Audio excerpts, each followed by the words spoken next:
Hello दोस्तों, उम्मीद करता हूँ कि आप सब लोग खैर वाफियत से होंगे। तो आज का जो मेरा टॉपिक है ये है Arrhenius concept of acid and bases.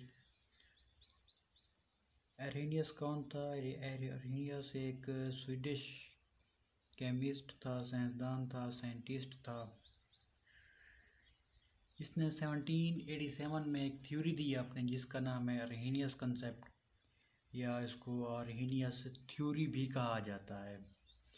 इस थ्योरी में इसने एसिड और बेसिस को डिफाइन करने की कोशिश की कि एसिड क्या चीज़ है और बेसिस क्या चीज़ है।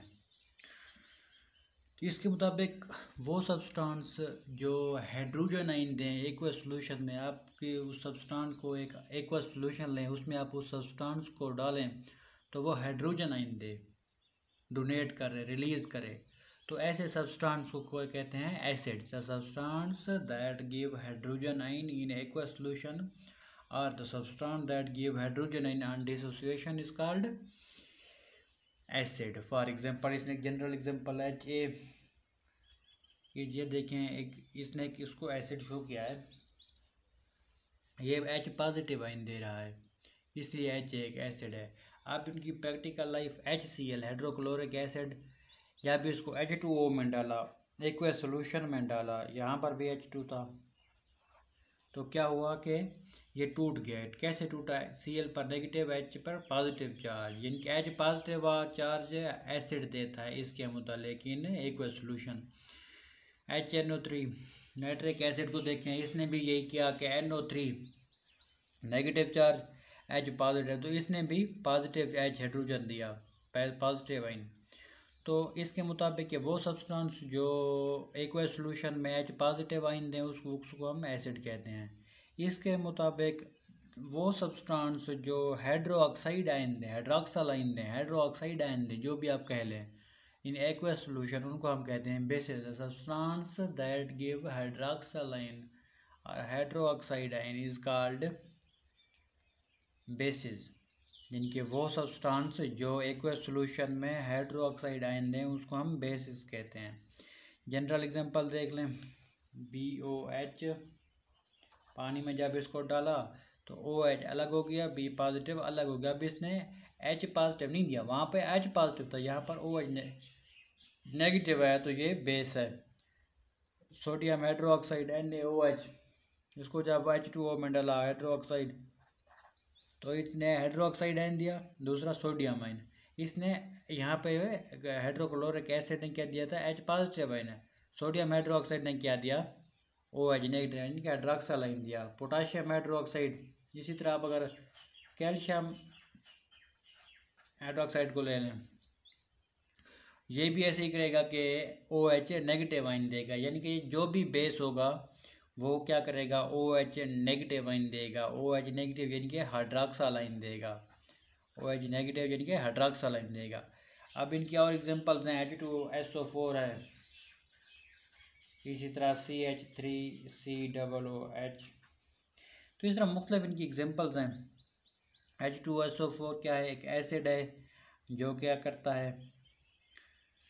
H पॉजिटिव आयन देता है, उसके बाद एसिटिक एसिड है वो भी इसी तरह के H पॉजिटिव आयन रिलीज़ करता है एक्वस सॉल्यूशन में। इस कंसेप्ट की या इस थ्योरी की लिमिटेशन क्या थी? लिमिटेशन पहली बात तो ये थी कि इस बार बंदे ने एक्वस सॉल्यूशन को सिर्फ यूज़ किया कि वो सब्सटेंस जो एक्वस सॉल्यूशन में H पॉजिटिव और OH नेगेटिव आयन दें वो एसिड या बेस होंगे। और कुछ तो ऐसे सब्सटेंस भी हैं जो कि एक्वस सॉल्यूशन में जाते नहीं हैं या डिज़ोल्व भी नहीं होते, जो टूटते भी नहीं हैं, तो वो क्या होंगे? एसिड होंगे, बेस होंगे। तो इस तरह इनके नेचर ऑफ एसिड को हम आउटसाइड एक्वस सॉल्यूशन या एक्वस मीडियम हम एक्सप्लेन नहीं कर सकते। इसने रिस्ट्रिक्ट कर दिया एक्वस मीडियम तक इस कोई थ्योरी को। एक्वस मीडियम होगा तो ये थ्योरी काम करेगी, एक्वस मीडियम नहीं होगा आपके पास तो ये थ्योरी काम नहीं करेगी। समटाइम ये होता है कि सब्सटेंस जो आप ले रहे होते हो वो एक्वस मीडियम में टूटता ही नहीं है, डिसोसिएट नहीं होता, तब वो कैसे डिफाइन करेंगे कि वो एसिड है या बेस है? दूसरा, तो इस तरह ये एक नेचर ऑफ एसिड और बेस को कम्प्लीटली एक्सप्लेन नहीं करता। दूसरी जो इसकी लिमिटेशन थी वो ये थी कि substance that does not have H positive और OH नहीं। बहुत सारे ऐसे सब्सटेंस भी थे जिनके पास ना ही एच पॉजिटिव आयन है ना ही ओ एच नेगेटिव आयन है, तो वो क्या होंगे, एसिड होंगे, बेस होंगे। क्योंकि ये जो थ्योरी है इसके मुताबिक तो एसिड वो है जो एच पॉजिटिव आयन सोल्यूशन में दे, और बेस वो है जो H O H negative ion दे। तो बहुत सारी ऐसे भी सब्सटेंस है जिनके पास एच पॉजिटिव और ओ एच नेगेटिव मौजूद ही नहीं है। फॉर एग्जांपल कार्बन डाइऑक्साइड को देख लें। अब कैसे पता चलेगा कि कार्बन डाइऑक्साइड एक एसिड है या बेस है? NH3 के पास देखें नहीं है। तो इस तरह ये जो सब्सटेंस है इनके पास ओ एच नेगेटिव रिलीज़ करने की ताकत नहीं होती या हिम्मत नहीं होती या ये कर नहीं सकते। तो इनका क्या होगा कि ये सब्सटेंस हम इनको किस तरह डिफाइन करेंगे या एक्सप्लेन करेंगे कि ये एसिड है या बेस हैं। Aldous carbon dioxide in equals solution अगर इसको डालें तो ये एसिडिक बिहेवियर शो करती है। CO2 + H2 अगर करें तो ये क्या करता है, H2CO3 यानी कार्बोनिक एसिड बना लेती है, कार्बोनिक एसिड। लेकिन अगर एक्वस सोल्यूशन ना हो तो ये एसिडिक बिहेवियर शो नहीं करती कार्बन डाइऑक्साइड। तो इनके लिए हमारे पास कोई ख़ास क्राइटेरिया मौजूद नहीं था। इसकी इम्पॉर्टेंस क्या है आर्हेनियस कंसेप्ट की? आर्हेनियस कंसेप्ट की इम्पॉर्टेंस ये थी कि इससे एक नया एक चैप्टर स्टार्ट हुआ एसिड और बेसिस का, कि ये एसिड और बेसिस क्या चीज़ है, इनको किस तरह डिफ़ाइन किया जाए, इनकी क्लासिफिकेशन किस तरह की जाए। इसके बाद एक के बाद दिगरे दूसरी थ्योरीज आना स्टार्ट हो गई, जिसमें लोरी ब्राउन-टस्टेड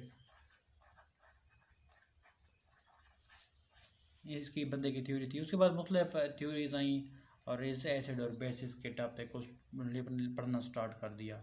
तो ये है कि यूँ समझ लें कि गेटवे कंसीडर किया जाता है कि इसके बाद मुख्तलिफ लोग उन्हें एसिड और बेसिस पर तवज्जो देना स्टार्ट कर दी।